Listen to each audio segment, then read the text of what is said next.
Higala. Niadtong Hunyo 21, 2024, usa ka dakong kalampusan ang gisaulog sa Archdiocesan Shrine of Saint Catherine of Alexandria, ang 425th anniversary sa pagtukod niini. Usa na ka tuig sukad kita nagsugod sa atong nagkahiusang panaw isip mga Pilgrims of Hope. Kansang tema gihatag ni Papa Francisco alang sa tuig sa Jubilee. Usa ka espesyal nga tuig sa grasya. Apan dili lang ni ordinaryong selebrasyon. Usa ni ka espesyal nga higayon para mapaligo nato balik ang atong paglaom ug pagpamalandong. Ug karon nga hapit na mahuman ang atong panaw ni ining tuiga, balikan nato ang mga labing nindot nga hitabo, mga kasinatian nga puno sa pagtuo, kalipay, ug kadasig. Uban sa pagsaulog sa ika-425th anniversary sa pagkatukod sa parokya, nagpahigayon og usa ka logo making contest nga gisentro sa temang Parokya di Santa Catalina de Alejandria de Carcar at 425, Journeying as Pilgrims of Faith, Hope, and Love. Kini ang opisyal nga dagway nga gigamit sa tanang kalihukan ug materyales sa tibuok tuig nga kasaulugan. Atong gisaulog ang Jubilee of Baptism, diin 96 ka bagong sakop ang gibunyagan. Ang matag bunyag usa ka pahimangno sa gasa, sa grasya, ug usa ka sugilanon sa bagong panaw uban ni Kristo. Sa buwan sa Agosto, atong gisaulog ang Jubilee of Priests, usa ka espesyal nga pagpasidungog sa ilang pag-alagad ug pagkamatinumanon sa Ginoo. Atong gihatagan og dakong dungog ang bokasyon sa atong mga pari.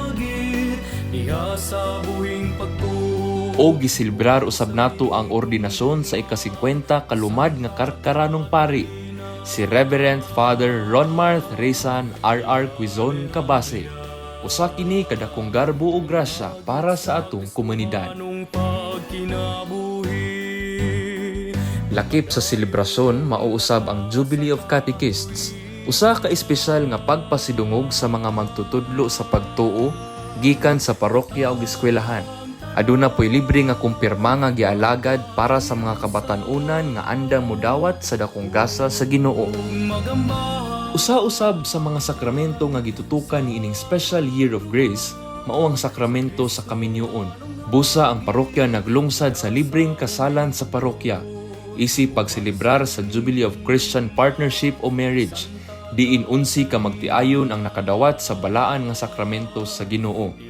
Labaw pa sa romantikong pagbati ug mga gilauman sa kalibutan, ang kaminyoon usa ka sagrado nga panagiusa sa duha ka tawo, usa ka panumpa at tubangan sa Ginoo nga magpabilin ang gugma, pagtahon ug pag-amuma sa usag-usa taliwala sa mga hagit. Alang sa pagsaulog sa kapistahan ni Santa Catalina, gidapit ang mga parokya sa District 3 isip mga pilgrims. Usa ka panagkita sa pagtuo ug paghiusa sa tibuok distrito.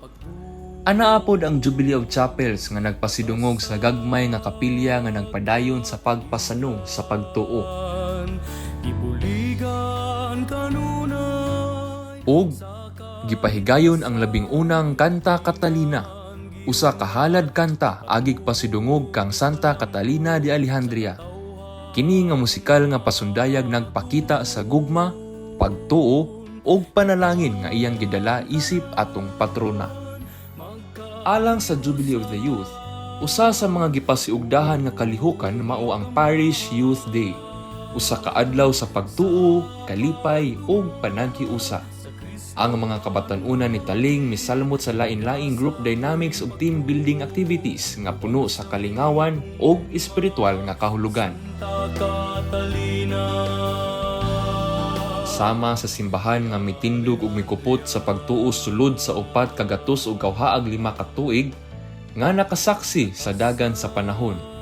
Gipasidunggan usab nato ang atong mga pinalanggang katigulangan sa Jubilee of the Elderly, pinaagi sa health check-ups, mga duwa ug kinasing-kasing nga mga pasundayag.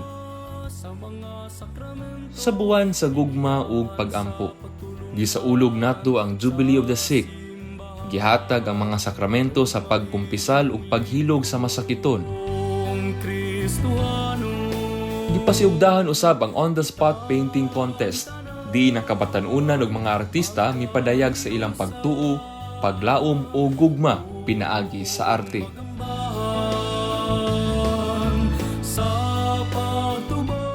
Gihugpong nato ang mga pamilya sa Jubilee of Families. Usa ka adlaw sa pagpamalandong, pagsinabtanay ug pagpasalamat. Ang ilang panaghiusa nga puno sa pagtuo, paglaom o gugma ang nagpaluyo sa padayong pagtukod sa Kristohanong panimalay.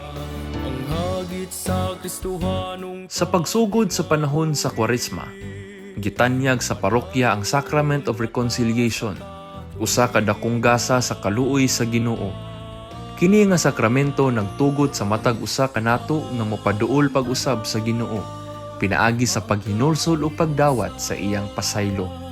Ang panahon sa Kwaresma usa ka dakong hagit ug panawagan sa pagpamalandong, pagpuasa o pagampo.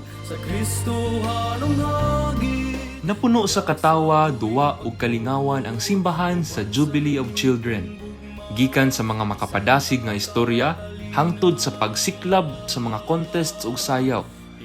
Apan labaw sa tanan, ilang nabati ang tinuod nga gugma ni Kristo nga nagpahinumdom kanila nga bisan sa ilang kagamay, adunay dako nga plano ang Ginoo alang sa matag usa.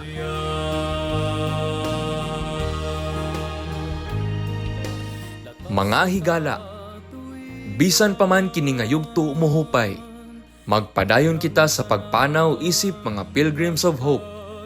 Magkahiusa kita sa tanang panahon, sa kalipay ug kasakit, sa mga pagsulay ug kalampusan. Magpadayon kita sa atong panaw, inubanan sa pagtuo, paglaom, ug pagkinabuhi sa gugma ni Kristo.